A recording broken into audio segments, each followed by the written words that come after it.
5 seconds. Start.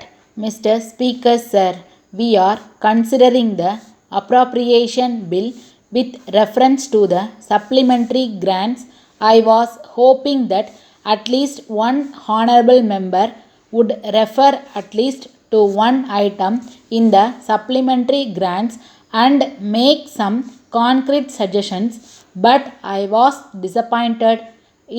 I would request honorable members to bear in mind that we have to follow the rules of debate at least to some extent. It is not as if the minister can answer any point at any time. We come prepared with reference to the subject matter which is to be discussed. So, honorable members should not feel sorry if I am unable to reply to some points raised here.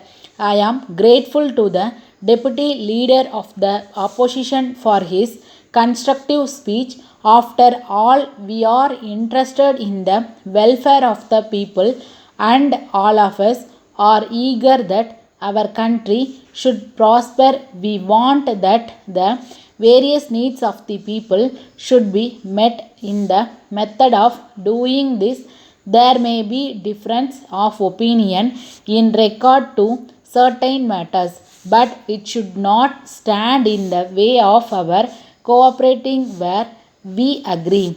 One honorable member referred to the need for improving irrigation facilities. I may inform him that we are anxious to increase production of food grains. The government will do their best to increase food production. If, as a matter of fact, food production can be increased in any part of the country by a simple scheme as suggested by him, we will look into the matter.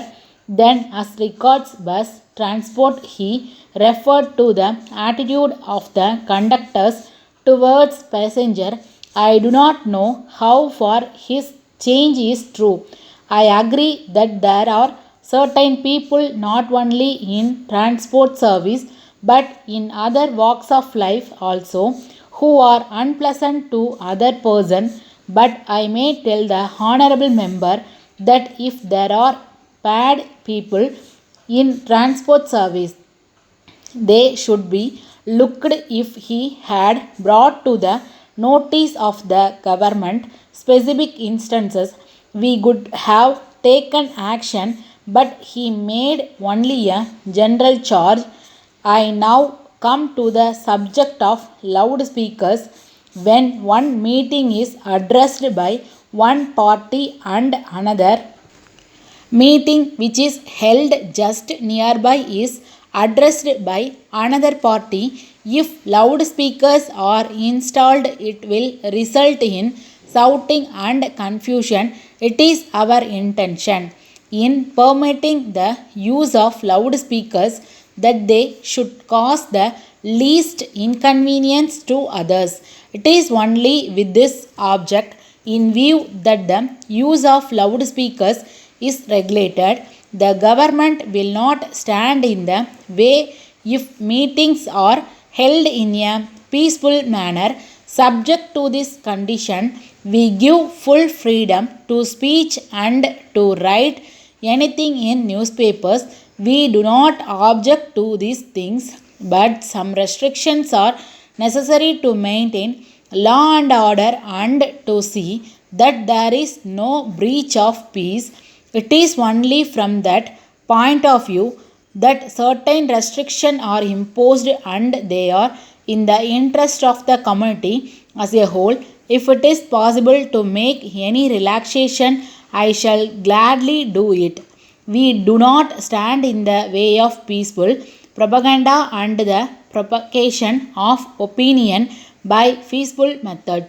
I thank the honorable members for having cooperated with me and the government and for having made useful suggestions during the debate. We can take pride in the fact that our debate has been at a high level.